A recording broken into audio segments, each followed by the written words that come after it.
a todos, bienvenidos una vez más a Raíces del Noreste, este espacio donde hablamos sobre nuestras raíces, gastronomía, arqueología, genealogía, este lugar donde hablamos de lo que nos hace ser norestenses, nuestra identidad. Yo soy Gina Cabrera, investigadora histórica y genealogista, representante del patronato del Instituto Nacional de Antropología e Historia, conmigo como siempre, Asael Holtz, encargado de la parte cultural, y como súper invitada el día de hoy, Patricia Leal, cronista, genealogista, investigadora, historiadora y amiga. Así es. Bienvenida. Muchas gracias. Gracias por estar con nosotros. Estamos hoy desde Liminal 904, este espacio, uno de nuestros rincones secretos del barrio antiguo. Aquí, si vienen algún día, pueden encontrar ahí en una esquina una genealogista trabajando. Aquí estamos con un super programa y un tema del que no se habla mucho, los jerarcas. Los jerarcas. ¿Quiénes vienen siendo? ¿Qué son? ¿Qué es los jerarcas? ¿Cuál es el...? Bueno, mira, los jerarcas vienen siendo la primer persona que llega a un país o a una ciudad con un apellido determinado para su apellido propio, pero que deja descendientes en ese lugar. Tuvimos a los primeros jerarcas cuando llegó Hernán Cortés, por decir, aquí a México. Todos los soldados que venían con él, en ese tiempo vinieron solos, entonces tuvieron relaciones con las indígenas de aquí, y muchos de esos son apellidos que quedaron con hijos que hasta la fecha siguen y se fueron estableciendo en los lugares donde iban llegando, ¿verdad? Ese es así en general, pero también es como la línea, el linaje de una familia.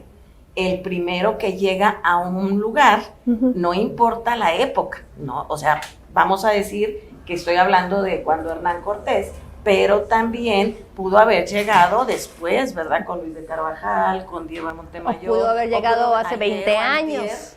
Pero ya tuvo aquí su primer hijo y se queda a vivir aquí. Entonces, ese es en sí lo que es un jerarca. Okay.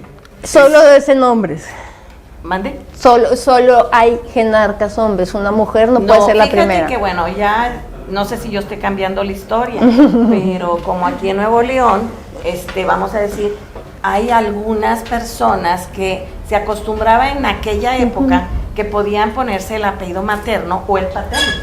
Entonces, en algunos de los que consideramos jerarcas, estaban utilizando el apellido materno. Entonces, realmente, pues la jerarca es la mamá, no el papá. Si él siguió, por un ejemplo, el Treviño, por decir, la mamá era Juana Treviño y el papá era de la Garza, pero él se puso Treviño, entonces todos los descendientes de esos Treviños, pues la jerarca es la mamá. ¿Verdad? O sea que estaba marcado de cierta manera esa importancia matriarcal que eventualmente se instalaría en este país. Bueno, hasta hace unos años todavía no, nada más hablaban de varones aquí. Te estoy diciendo que yo tengo poco de que empecé a decir, bueno, ¿y por qué? Si se apellida así y la mamá lo agarró de su mamá, porque el jerarca tiene que ser el papá, si él no trae el apellido del papá, digo, aunque sabemos que es hijo de ese señor, ¿verdad? Entonces digo, pues debe de ser reconocido por el apellido, sin quitarle o menospreciar al papá, ¿verdad? Pues aquí estamos para reconocerlo. Así es. Sí, claro. Entonces, por ejemplo, en los Ayala, en los Treviño, pues utilizan el apellido de la mamá. La famosa Constanza de la Garza. Pues, también, pero vamos a decir, ella no llegó aquí. Bueno, en ese sí. caso, hay personajes que si sabemos la historia de ellos, fuera de las fechas en que estamos hablando, entonces pudiéramos decir que los primeros que llegaron aquí a Nuevo León, al Nuevo Reino de León en aquel tiempo, esos serían los jerarcas, por decir, vamos a decir, de Diego de Montemayor, pues el Montemayor, ¿verdad? Aunque ahí hay ciertos trampitos, pero sería él, que si en esa época que llegó él, llegaron los Rodríguez, llegaron los García, los Maldonado, o sea, los que llegaron en ese periodo. Con Luis de Carvajal llegaron otros. De esos es en lo que últimamente me he estado ocupando, de rescatar a todos esos jerarcas de los que no se habla. ¿Dónde quedaron? Si dejaron hijos o no dejaron, y encontrarlos. Entonces, esa es ahorita mi meta, descubrir a los que están ocultos. ¡Wow! ¡Qué interesante! Definitivamente ahí pasan tantos, en estos pedacitos que desconocemos la mayoría de las personas, ¿no? De la historia, en estas pequeñas cápsulas que uno va revelando, como lo que está haciendo usted en un gran trabajo de investigación. ¿Alguna cosa que le haya llamado la atención ahorita que recuerde fresco de este proceso, de esta información? Bueno, por ejemplo, he notado que hay ciertas relaciones en los géneros. Los primeros o más antiguos que llegaron aquí al Nuevo Reino de León, por ejemplo, en el caso de los que llegaron con Luis de Carvajal, debido al problema que tuvo con la Inquisición, a la mayoría huyó o pensamos que se cambió los apellidos. Y eso es en lo que estamos, esa es la duda que hay ahí. En lo de que el otro descubrimiento que dicen que era de Alberto del Canto, aunque sabemos ya con documento que ya se encontró que él no estaba aquí cuando dicen que encomendó a alguien, porque estaba en Durango, ni siquiera en Saltillo. Entonces no hay evidencia de que realmente es un fundador. Pero a él, sus hijos se vinieron con la esposa y los hijos sí son fundadores. Pero el hijo, por ejemplo, Miguel, se puso el apellido del abuelo. Entonces aquí el Montemayor debería de ser Miguel del Canto en lugar de Miguel Montemayor. Entonces ese tipo de trampitas, pues tenemos que ir, primero descubriéndolas, claro, encontrarlas. En el caso de él está verificado que es nieto, ¿verdad? Tenemos evidencias. Y en caso de otros, generalmente esas gentes, por ejemplo, siempre nos hablan de las familias que vinieron con Diego, y si nos ponemos a ver, los que vinieron eran sus parientes la mayoría, y los manejó como una familia diferente. Vino ¿cómo se llama? Diego Rodríguez, Diego Rodríguez de Sosa, creo, y él era nieto de Diego de Montemayor y Panejal Rodríguez, ¿verdad? Digo, eso casi no se da en el noreste, ¿verdad? No, por eso. Entonces, como que dices tú, pues aquí el jerarca del Montemayor, en vez de brincar al hijo, vino también por la mamá. Esa es la cosa, cuando estamos viendo archivos, al principio, las primeras veces, pues no estamos acostumbrados al sistema, ¿no?, de apellidos que tenemos nosotros y muy ordenado en los últimos siglos, y conforme vas yendo más atrás, el cambio de apellidos es mucho más, o sea, se pueden poner el del abuelo, el de la abuela, cualquiera de los de sus abuelos, los de sus papás. ¿Por qué? Mira, inclusive hay algunas personas que utilizaron el de los padrinos de bautizo, también, sí, y el de los patrones, porque algunos eran esclavos, sí, y utilizaban el del dueño de ese esclavo, la hacienda, porque era el dueño de la hacienda, y utilizaban, y a la hora que te encuentras las actas dices, pues no viene de Diego de Montemayor, decía mulato, decía indio de tal, entonces... O sea, que el jerarca de tu apellido puede no ser, tener una relación genética con tuya. Para ser jerarca tiene que ser línea sanguínea, ¿verdad? No, o sea, puede haber otros que lleguen con el mismo apellido, pero es otra línea. Ese es el linaje. Okay. Un linaje es la sangre que va en esos. Adopciones no. Bueno, se supone que al ser adoptivo, ahora en la actualidad ya se considera un hijo legítimo, y igual los hijos fuera de matrimonio ahora ya son hijos, no ya esa clasificación de que natural era tenerlo en una relación que no estaban casados, fuera de la iglesia, y los que eran, vamos a decir, adoptivos o que dejaban en las puertas de las casas. En muchos casos se ha verificado que como no puedes encontrar nada más que quién es la madre, pero muchas veces el dueño de la casa era el padre, ¿verdad? Pero pues no lo reconoció nunca, ¿verdad? Entonces ahí esa es la diferencia. Queda ahí esa ambigüedad, pero últimamente de todas estas situaciones que van saliendo, legales, no legales, ¿cuál era la perspectiva en ese entonces cuando ellos llegan aquí? ¿Venían bajo una estricta ordenanza en la cual empiezan a cumplir todos los requisitos de la corona, o es más liberal estar acá del otro lado del mundo donde no te ven? Mira, siempre nos han inculcado y nos han dicho que los que llegaron a América eran delincuentes, eran gente de mala vida en Europa. Y lo que nos damos cuenta es que en los últimos años nos dimos cuenta que no es cierto, porque costaba mucho comprar un pasaje para venirte en barco a América. primeramente. Entonces tenías que tener a alguien, un padrino o alguien que te trajera, que te llevara, un familiar que pagara tu boleto. También, por ejemplo, muchos, como vemos ahora, venían huyendo, que eran los judíos sefardíes. Entonces, lo que trataban es ir lo más lejos posible de los lugares donde la Inquisición estaba más dura, que era en el centro del país. Entonces, venían a lugares que eran más inhóspitos, por ejemplo, los de aquí del Nuevo Reino de León. Tuvieron una guerra viva todavía en el siglo XIX. Había todavía que se secuestraban los indígenas a las niñas, a las señoras, se las llevaban los indios en Estados Unidos, porque ya estaban, y se llevaban y secuestraban a las personas. Entonces esas gentes tenían que venir. Yo admiro a esas mujeres que de esa época, porque tenían que aprender a mantener una familia. La mayoría tenían hijos cada año, año y medio, en esa tierra inhóspita. El marido se iba de viaje a perseguir a los indios y la mujer se tenía que hacer cargo de la hacienda, de los hijos, de los trabajadores, en aquella época, ¿verdad? Y con muchas carencias. Entonces, pienso que se vinieron huyendo más lejos, aquí en el norte, pero al mismo tiempo tenían que luchar más por tener tierras, por tener donde vivir y crecer y estar ocultos de la Inquisición, los que eran de ese lado.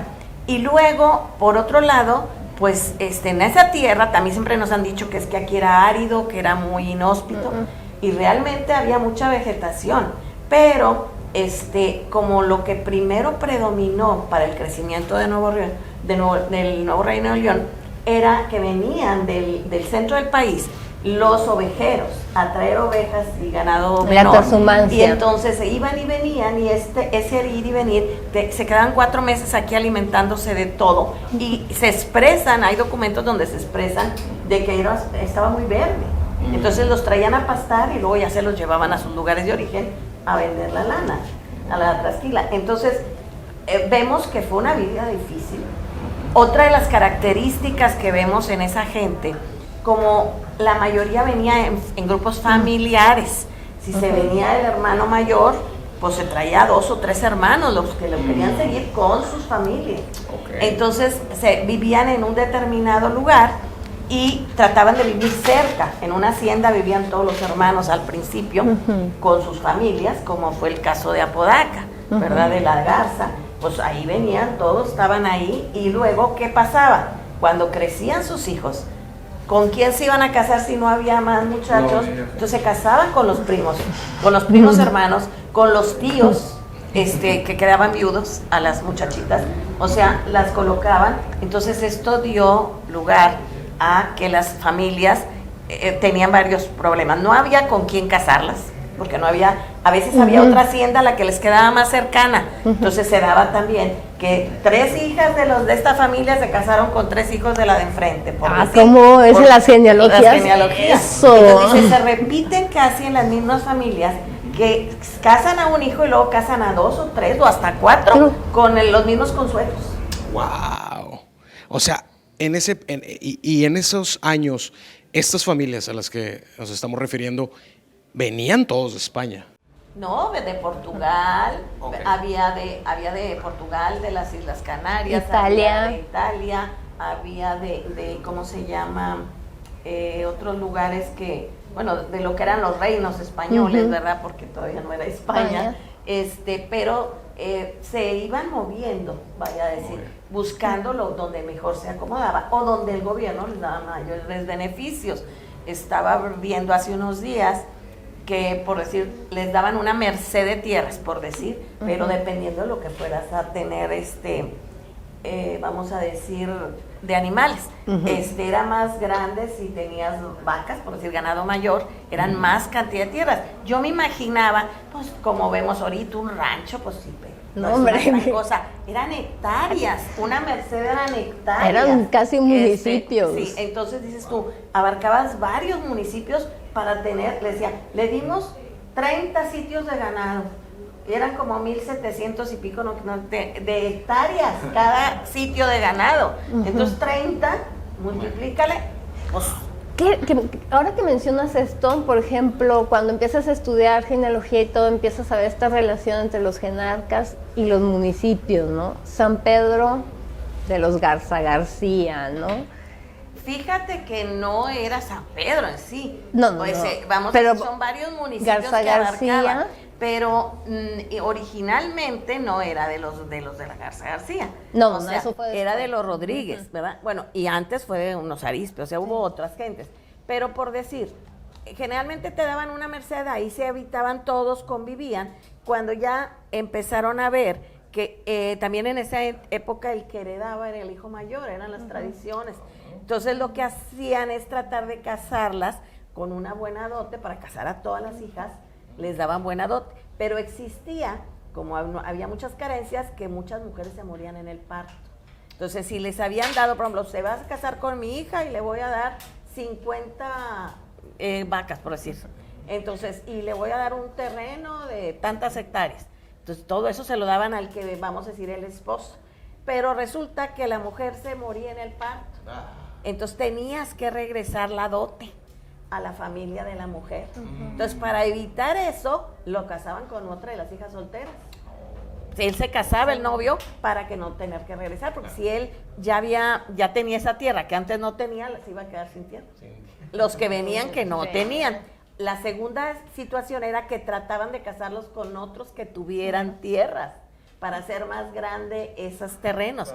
Y entonces, pues también emparentaban con esas familias para crecer sus haciendas, para todo eso, ¿verdad? Y ante estos acuerdos que eran muy, muy regionales, muy locales, había una persona o una figura legal a la cual todo esto ellos le rendieran algún tipo de... Sí, fíjate que la mayoría también de estos grandes hacendados y geniarcas fueron los que ocuparon los cargos políticos.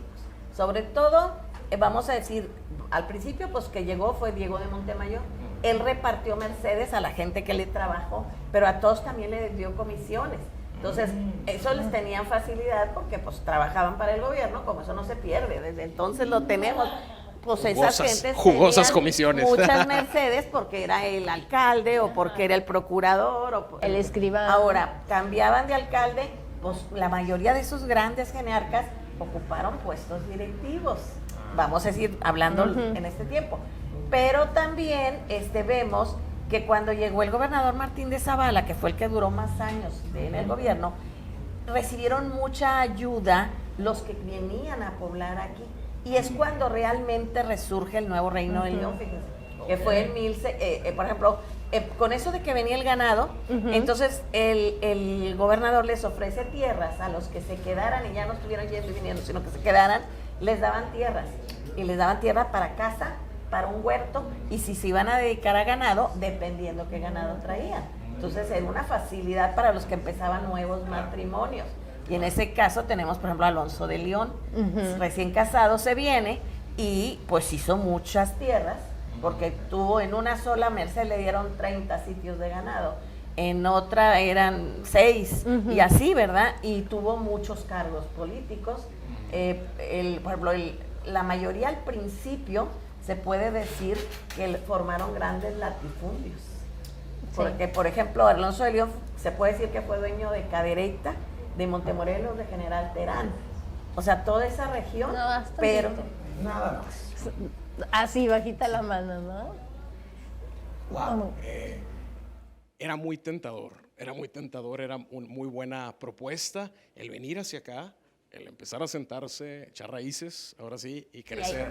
Y empezar a expandir nuestra línea de genarcas. Es cuando esas gentes empiezan a crecer. Ahora, otra cosa que yo veo es que en esa época trataban de tener muchos hijos. O sea, todos los que vinieran porque no había mano de obra fácil. No. Entonces, los tenían que enseñar desde chicos a usar las armas, hombres y mujeres, y a sembrar la tierra, a cuidar el ganado, porque así como...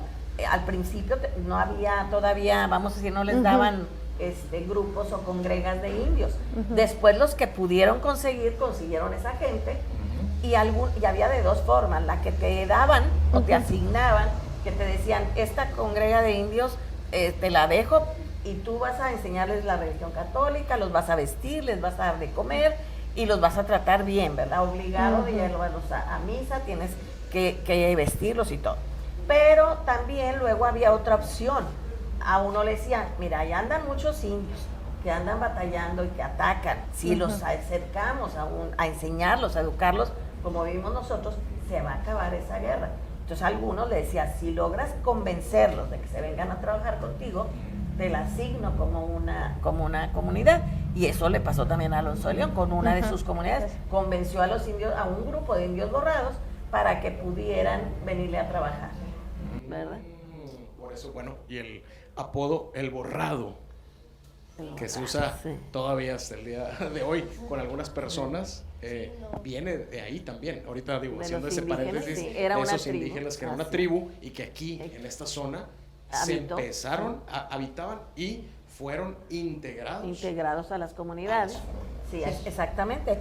Ahora también estaba el hecho de que, les decía, familias muy numerosas. Por ejemplo, aquí, para no errarles, me traje mi acordeón de que, por ejemplo, nada más para que se den una idea, el geniarca de cualquier apellido, aquí les ponía yo, por decir, Alonso de León tuvo 10 hijos y 54 nietos, o sea, de él, pues en la generación de los nietos, él es en la generación 1, en la 2 ya 10 hijos, y de esos 10 hijos 52 nietos.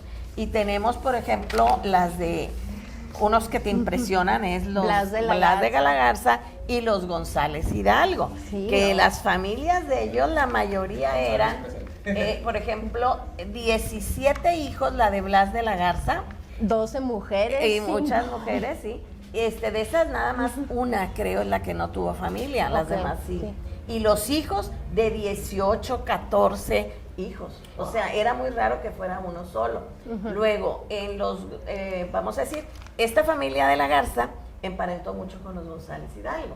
Entonces, los González Hidalgo eran menos hijos, pero uno se quedó soltero, los otros que se casaron, la mayoría igual. Pues Beatriz tenía 17, el otro 11 y así, ¿verdad? Entonces dices tú, ¿cuánta tierra no tenían entre las dos familias?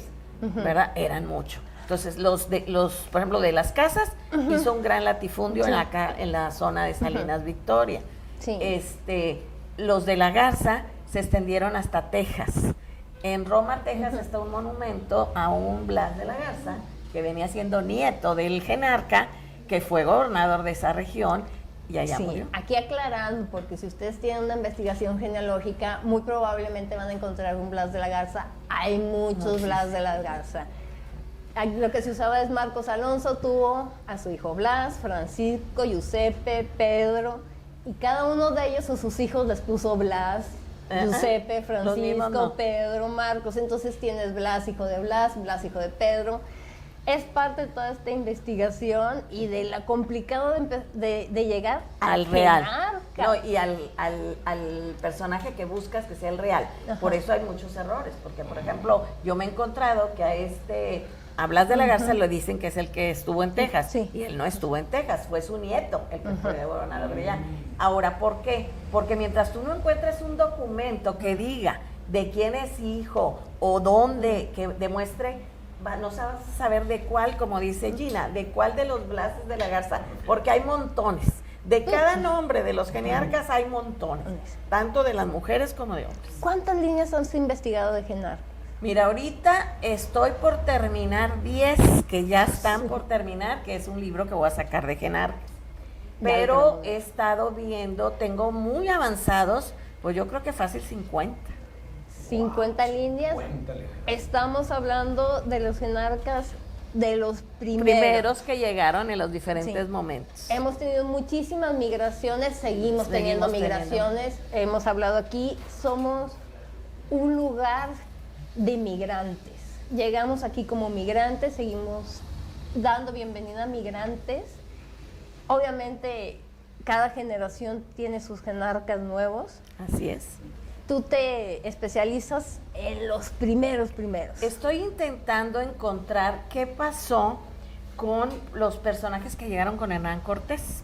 Ahorita esa era una de las metas mías, ese es otro de los libros.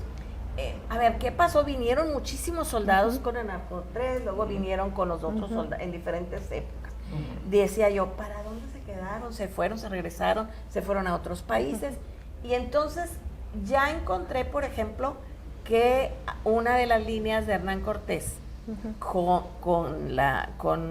su hija, que tuvo con la hija del rey Moctezuma, fíjense nomás, estos dos personajes, o sea, el rey de los aztecas y el conquistador español, tuvieron una hija, ¿verdad? Entonces esa hija la casa con un español y se va a vivir a Zacatecas, al yerno, como quien dice, al nieto, porque ya la nieta es la que se va a vivir a Zacatecas. Y entonces de ahí, de Zacatecas, vienen varios de nuestros geniarcas. Y acabo de dar con que parece ser, todavía me falta un documento más para verificar. Yo no me voy con uno, trato de buscar otros, porque a veces hasta los documentos están alterados. Y al parecer varios de los que llegaron aquí vienen de esa línea. O sea, desde Hernán Cortés. Es lo increíble esto de la historia, de la investigación, de la genealogía. Creemos que ya todo está dicho y siempre hay novedades, y entre más investigas, Más hay. más emocionante se vuelve esto, porque más preguntas hay. Sí. ¿Es este Blas? ¿O es el nieto? ¿Es que viene? El bisnieto.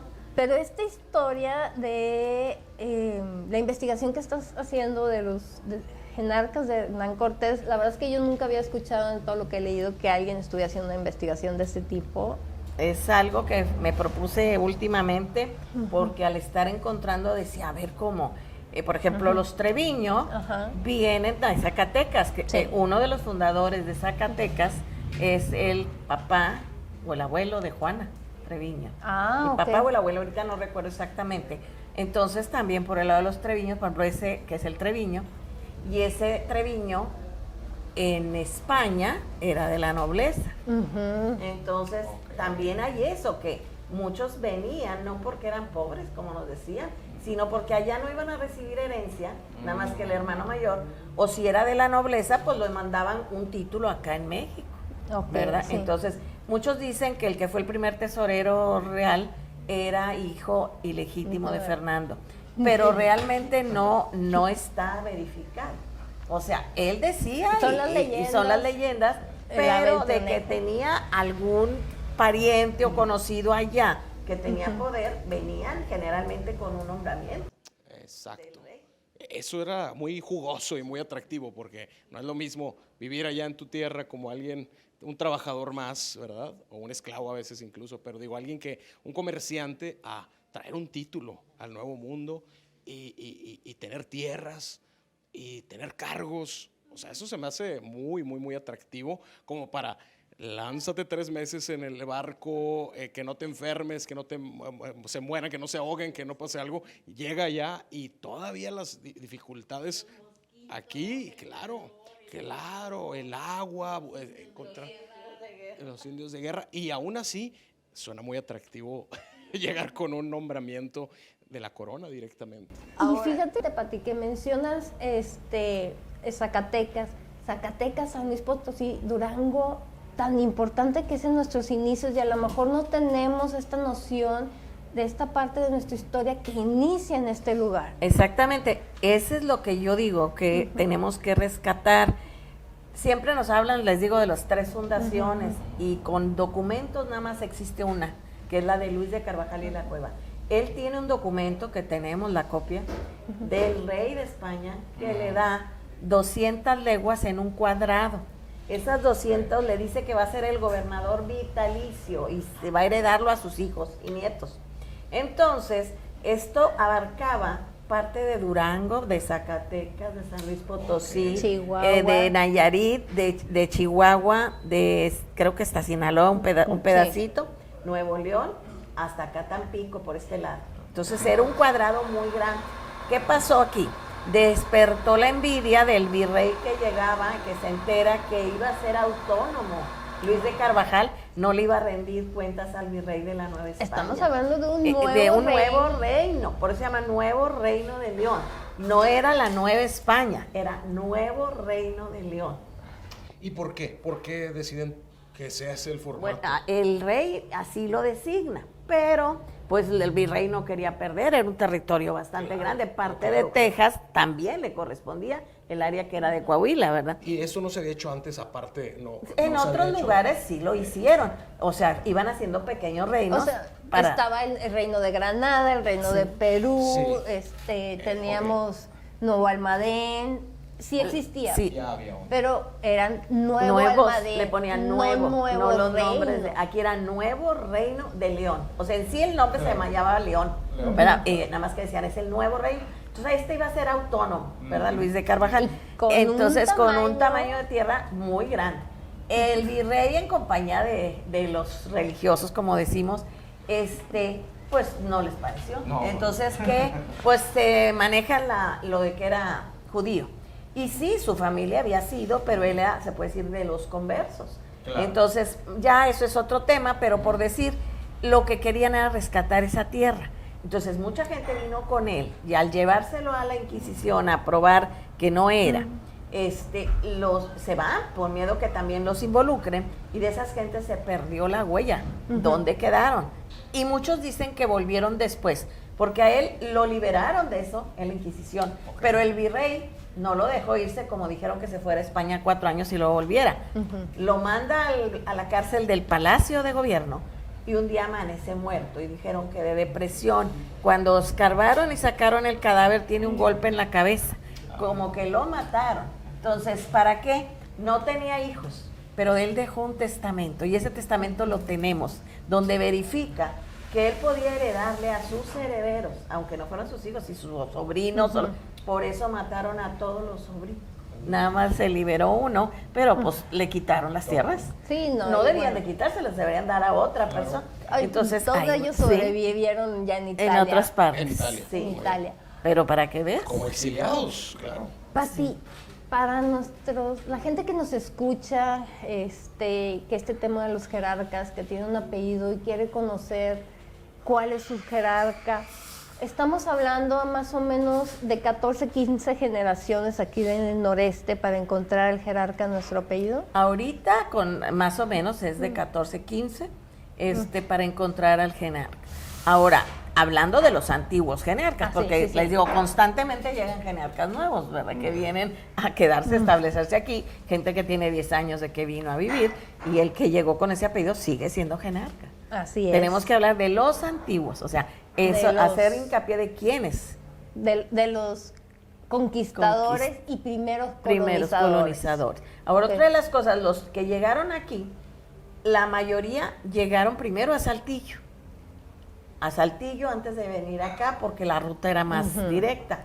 Y entonces algunos tenían su familia, de sus padres, que ya no se quisieron mover y se quedaron en esa zona de Saltillo. Y los hijos, para hacer nuevas fortunas, son los que se vinieron. Pero estaban muy relacionados. Era como quien dice, emparentados con los de Coahuila. Digo, todo el noreste estamos Sí. emparentados. Como vemos, muchos de nuestros orígenes vienen de Zacatecas, San Luis Potosí, Durango, toda esa área. Todo el noreste somos primos. Tamaulipas y Coahuila no se digan, ¿no? Sí, son las mismas gentes que los familias. fundaron. Sí, así es. Sí. Bueno, ha sido, la verdad, un programa extraordinario. Toda la información que nos has venido a platicar. Es un tema que hay muy poca información. Y bueno, el día de hoy estuvimos aquí desde el Minal 904. Me encantó el espacio que todavía lleva aquí en sus paredes, esa historia, ese recuerdo histórico, tanto como en sus paredes, como en sus techos, como en esas vigas de madera, esa altura, la zona en la que estamos. Esto es demasiado histórico para recordar y ambientarnos de que están estos espacios todavía existentes en el centro de Monterrey, en el barrio antiguo. Estamos pegados a la zona donde se hicieron estas fundaciones oficiales, donde se firmaron muchos de estos acuerdos y convenios, y los ojos de agua de Santa Lucía que pasan por aquí, abajo de nosotros, muy probablemente. Estamos estamos a una calle de los archivos oficiales, entonces este lugar está perfecto. Pati, qué honor tenerte aquí el día de hoy. La verdad es que nos la hemos pasado increíble. Toda la información que tienes y nos compartes de esta forma tan amorosa y tan abundante. Mil gracias. Gracias a todos. Besos y nos vemos aquí. Muchas gracias.